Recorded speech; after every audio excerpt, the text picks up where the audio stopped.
Olá pessoal, tudo bem com vocês? Então, hoje daremos continuidade ao assunto do terceiro bimestre e falaremos um pouco mais sobre a arte grega e agora relacionado aos períodos clássico e helenístico, tá?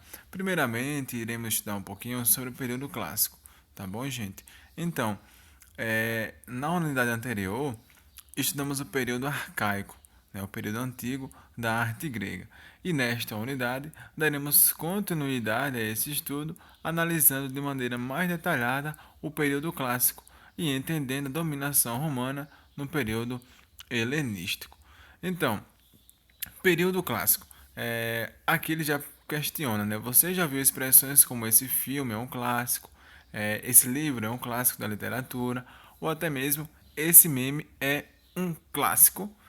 O que você vê, ou melhor, o que você acha que a palavra clássico quer dizer nesses contextos? Então, aqui ele já destaca um pouquinho, dizendo que por volta de 480 a.C., a Grécia foi invadida pelos persas e anteriormente os dois povos já haviam entrado em confronto e nas duas vezes os persas foram derrotados. E a vitória grega enriqueceu a cidade de Atenas e foi considerada tão importante para essa civilização que se tornou o marco inicial do período artístico conhecido como clássico. Então, por que essa arte ficou conhecida como clássica? Então, gente, o termo clássico ele foi empregado posteriormente pelos romanos, civilização que dominou a Grécia antiga, como nós vimos anteriormente, para se referir àquilo que, de tanta qualidade, deveria ser imitado. No caso de Roma antiga, o modelo a ser imitado era o grego, e por esse motivo que há tantas cópias de obras gregas feitas pelos romanos, tá? Um exemplo, né, que tem um garoto de Critios esculpido por volta de 480 e essa escultura, exposta no Museu de Acrópole em Atenas, é atribuída ao escultor Critios e tem características típicas da estética grega pós-guerra com a Pérsia. Tá bom, gente? Então, além disso, ele destaca aqui que, diferentemente das esculturas do período arcaico, podemos notar certo movimento nessa peça, né? Observando, portanto, que a perna direita ela avança um pouco para frente e a cabeça, né, está livremente, ou melhor, levemente virada para um lado, dando aí um certo, né, teor de movimento. Teor não, ideia, né, digamos. Então, e aqui embaixo, né, ele pergunta: para que serve? Então, ele diz aqui que estudar a arte grega ajuda-nos a entender a origem de expressões como as citadas na abertura anterior, né?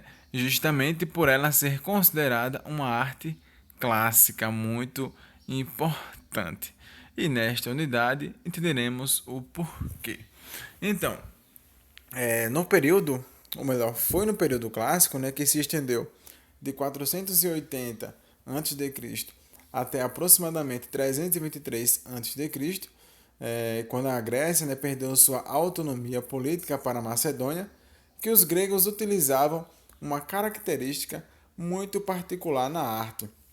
Segundo o professor de História da Arte, José Leonardo, a intenção maior dos gregos, a partir desse período, foi de representar o movimento do corpo humano livre no espaço.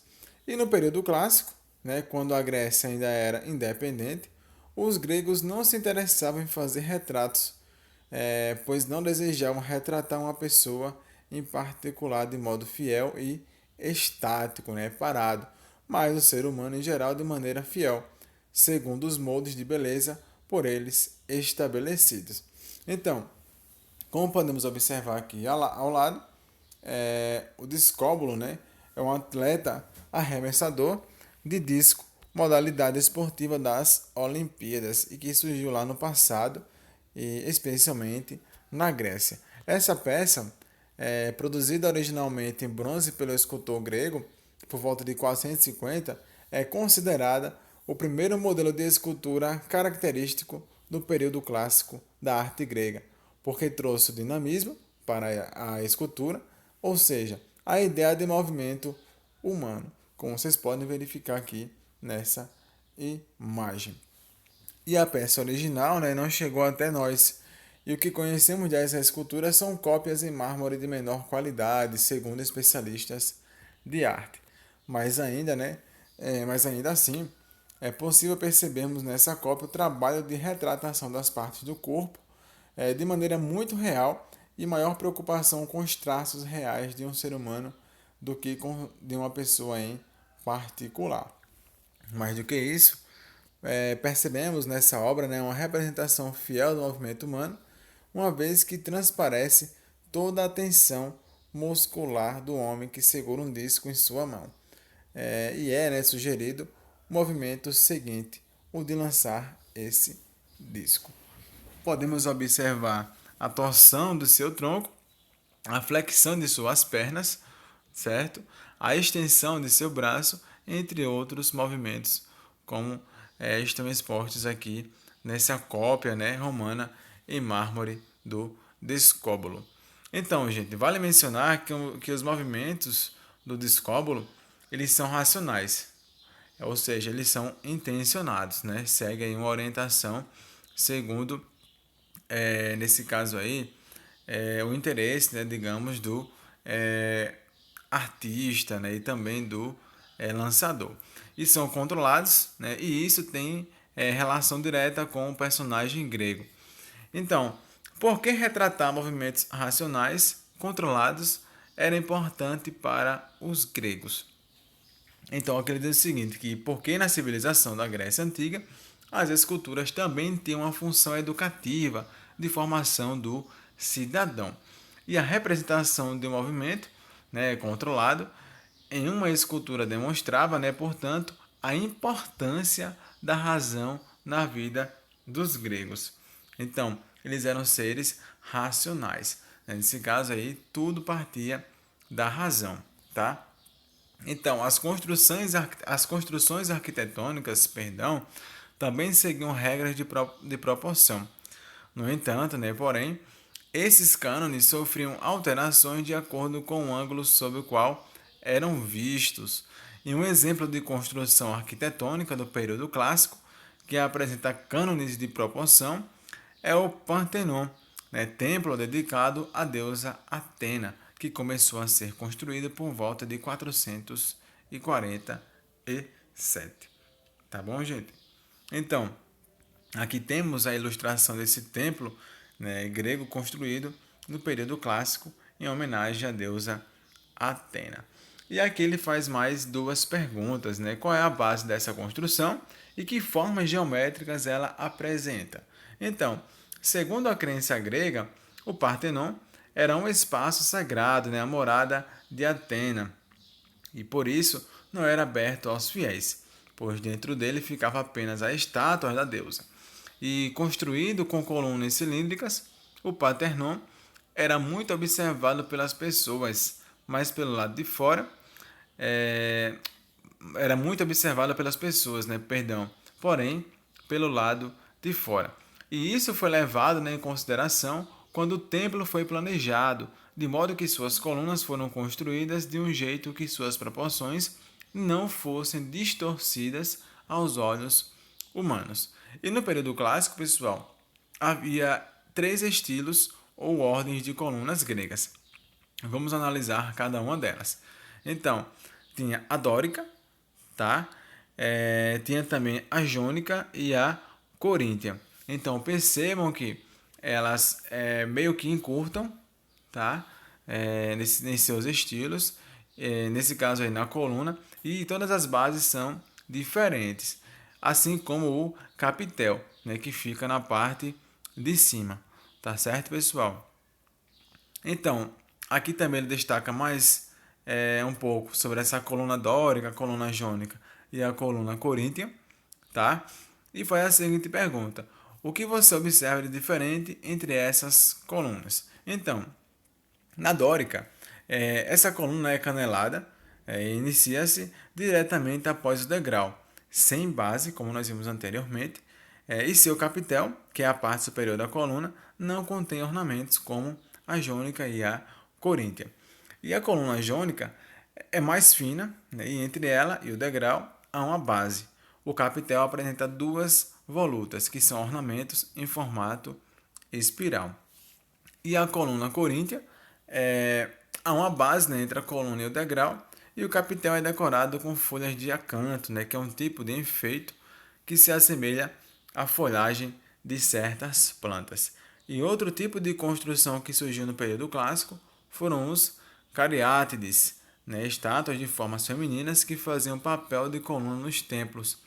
E as estátuas, colunas, com representação de figuras masculinas, são chamadas de Atlantes.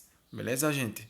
Então, aqui fala um pouquinho mais sobre esse período e diz que do período clássico também há registro de uma técnica de pintura em cerâmica que ficou conhecida como técnica de fundo branco.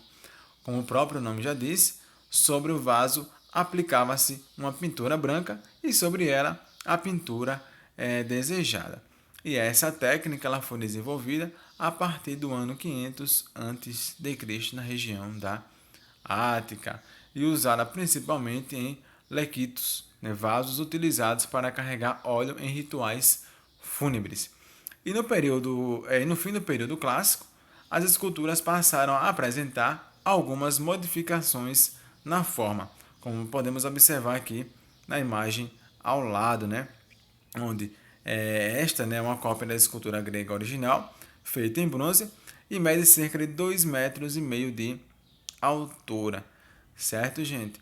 Então, só para finalizar, aqui ele faz o seguinte questionamento: o que você nota de diferente entre a escultura e a do entre essa escultura que vimos anteriormente, que é essa aqui, tá? De Apolo, né? E o que você vê nesse caso de diferente entre ela e a do Descóbulo, vista anteriormente, né? A tensão muscular para o movimento é a mesma? O que vocês acham? Claro que não. Então, Apolo, né, feito em torno de 360 a.C., faz parte do conjunto de esculturas que passaram a apresentar formas mais elegantes.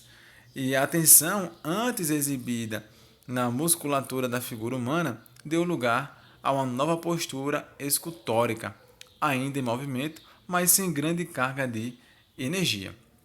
E esse tipo de representação humana sintetiza o modelo grego de beleza e perfeição, como podemos observar em Apolo, que traduz o modelo de corpo masculino perfeito. E é o que hoje em dia os seres humanos buscam, né? Por isso que passaram a frequentar cada vez mais as academias. Tá bom, gente? Então, pessoal, por enquanto é isso.